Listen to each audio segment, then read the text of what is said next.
क्या इस चोरी के कारण अब दृष्टि का नाम मिट्टी में मिल जाएगा, या शिवम उसके नाम पर उछला कीचड़ साफ कर देगा? क्या शिवम पता लगा पाएगा कि ये चोरी किसने की और दृष्टि के सपने को वापस पूरा करने में उसकी मदद कर पाएगा, या दृष्टि का ये सपना हमेशा हमेशा के लिए टूट जाएगा?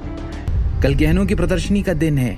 ऐसा लगता है कि तुमने जानबूझकर उस कचरे के टुकड़े को फेंक दिया और निर्दोष होने का नाटक करके सभी की सहानुभूति हासिल करना चाहती थी।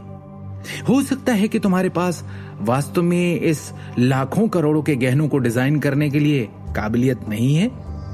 तुम्हारा इरादा स्थिति से बाहर निकलने और एक ही समय में पैसे चोरी करके सबको बेवकूफ बनाने का था, है ना? हालांकि क्या तुमने सच में ये सोचा था कि यहां हर कोई मूर्ख है?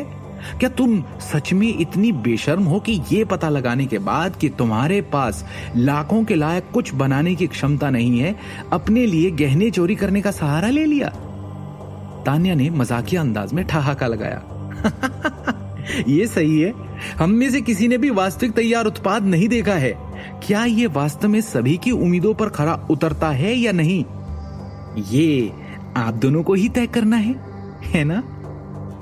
उफ, उसके शब्द वास्तव में वाजिब हैं। चूंकि दृष्टि मूल रूप से बिना किसी योग्यता की व्यक्ति थी, इसलिए बहुत संभव है कि तान्या के शब्द सच हों।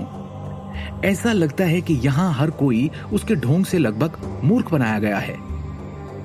अमिताभ नारंग के समूह के कुछ अधिकारियों ने एक के बाद एक आलोचनाएं करना शुरू कर दिया। ऐसे लोगों को कंपनी में रहने की अनुमति कैसे दी जा सकती है? दर्श सिंघानिया ने ठंडे स्वर में कहा।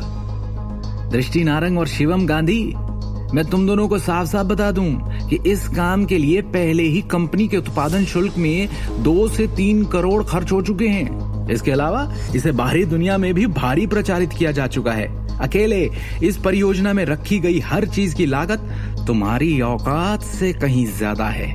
तुम्हें क्या लगता है कि तुम्हारा परिवार इस जिम्मेदारी को वहन कर सकता है? कल एक बार ज्वेलरी प्रदर्शनी आयोजित होने के बाद हमारी कंपनी को इस मामले के कारण भारी नुकसान झेलना होगा और तुम्हारा परिवार निश्चित रूप से हमारी कंपनी के इस नुकसान का भुगतान नहीं कर सकता, भले ही तुम लोग दिवालिया हो जाओ। इस बारे में बोलते हुए दर्श ने फिर से उपहास किया और कहा, कंपनी के उपाध्यक्ष और निदेशक मंडल के एक स्थायी सदस्य के रूप में मैं निश्चित रूप से अपनी व्यक्तिगत नाम का उपयोग तुम दोनों के खिलाफ कानूनी मुकदमा दायर करने के लिए कर सकता हूं, जो इस परियोजना की प्रभारी हो।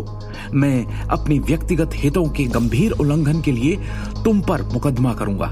इसके अलावा मैं तुम दोनों पर कानूनी प्रतिबंध लगाने के लिए सभी निदेशकों और शेयरधारकों को संगठित करना चाहता हूं। जब समय आएगा तो तुम दोनों को अनगिनत साल जेल की सजा होगी। दर्श सिंघानिया ने धमकी दी। तुम सच में सच्चाई को विकृत करना जानते हो, है ना? क्या तुम्हारे शब्द सच में इस स्थिति में सच्चाई रखते हैं? शिवम ने ठंडी मुस्कान के साथ कहा। तुम दोनों ही परियोजना के प्रभारी हो, क्या तुम्हें लगता है कि तुम इससे दूर हो सकते हो? करण ने अपनी सीट से छलांग लगा दी और चिल्लाया। कल गहनों की प्रदर्शनी के दौरान किंग ऑफ द वर्ल्ड स्वाभाविक रूप से सबके सामने होंगे और सबको दिखाई देंगे। जैसा कि अभी तुमने कहा, दृष्टि और मैं इस परियोजना के प्रभारी हैं। इस प्रकार तुम्हें इस मामले के बारे में चिंता करने की जरूरत नहीं है, शिवम ने स्पष्ट रूप से कहा। वाह, बहुत खूब, ये सही है। चूंकि असिस्टेंट शिवम इतना आत्मविश्वासी है, कहने के लिए और कुछ है नहीं। मैं वास्तव में आशा करता हूं कि तुम अपना ये वादा जरूर निभाओगे, करण ने एक आडंबरपूर्ण अभिव्यक्ति के साथ कहा। इस कमरे में हर कोई तुम्हारे दावे का गवाह है। सुना ना सबने? असिस्टेंट शिवम ने खुद कहा था, है ना? किंग ऑफ द वर्ल्ड कल प्रदर्शनी में अवश्य दिखाई देंगे। अगर ये वास्तव में दिखाई नहीं देता है सहायक शिवम, हम तुम दोनों पर मुकदमा करेंगे और तुम लोगों को अदालत में ले जाएंगे। जब वो समय आएगा तो तुम दोनों के पास आज्ञाकारी रूप से कंपनी छोड़ने के अलावा कोई और विकल्प नहीं होगा, समझे? करण ने ठंडे स्वर में कहा। उसकी आंखें दिखा रही थी कि उसे वही मिल गया है जो वो चाहता था। शिवम ने करण को घूरते हुए देखा, लेकिन कुछ नहीं कहा। आगे की कहानी जानने के लिए देखिए अगला एपिसोड सिर्फ पॉकेट एफएम के यूट्यूब चैनल पर। और शिवम द हिडन वॉरियर के सारे एपिसोड्स को सुनने के लिए डिस्क्रिप्शन में दी लिंक से डाउनलोड करें पॉकेट एफएम ऐप।